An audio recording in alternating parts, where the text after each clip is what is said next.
আসসালামু আলাইকুম রহমতুল্লাহি ওয়া বারাকাতুহু। কিছু কিছু জায়গায় এমনও রাস্তা আছে চলাফেরা অনেক কষ্ট।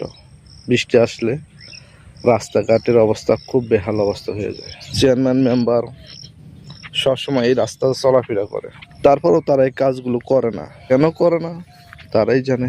চেম্বারে যাচ্ছি। সবাই কেমন আছেন? যে বাচ্চাগুলা স্কুলে যায় না, মাদ্রাসায় যাইতে চায় না, যদি বাপ মা বলে যে তুমি মাদ্রাসা যাও না কেন, মাদ্রাসা যাইতে হবে, স্কুলে যাইতে হবে, তারা তখন কান্না করে, বাড়িতে সব কিছু ভাঙচুর করে, কাউকে সহ্য করতে পারে না, মা বাবার সাথে সবসময় রাগারাগি করে।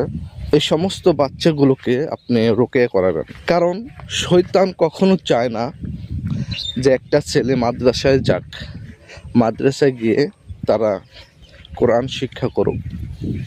শয়তান কখনো চায় না। শয়তান এমনভাবে লেগে থাকবে কাউকে বুঝতে দিবে না।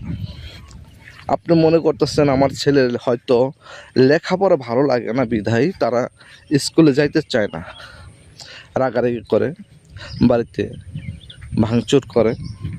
এটা আপনারা মনে করেন যে এটা আমার ছেলের রাগের কারণে এরকম হয়। ব্যথা করছিল, ঠিক আছে না? হ্যাঁ, হালকা ঠিক হয়েছে। ওই যে পুরোপুরি ঠিক হারে নাই, হালকা ব্যথা আছে, ব্যথা নাই, কিন্তু ঝিনঝিটা ছাড়তেছে। এই বাচ্চাগুলা আপনারা রোকেয়া করাবেন। যারা জিন জাদুর কাজ করে তাদেরকে দিয়ে রোকেয়া করাবেন। রোকেয়া করাইলে কি হয়, আপনার ছেলের শরীরে যে আসর আছে, জিন শয়তানের যে আসরটা আছে, এটা যদি কেটে দেওয়া হয়, নষ্ট করে দেওয়া হয়, আপনার ছেলে এরকম করবে না। আপনার ছেলে তখন স্কুলে যাবে, মাদ্রাসা যাবে, কখনো কাঁদবে না, আপনার সাথে রাগারাগি করবে না, বাড়িতে কোনো কিছু ভাঙচুর করবে না। এর জন্য রোকেয়া করা গুরুত্বপূর্ণ। তো সবাই ভালো থাকেন। আসসালামু আলাইকুম রহমতুল্লাহি ওয়া বারাকাতুহু।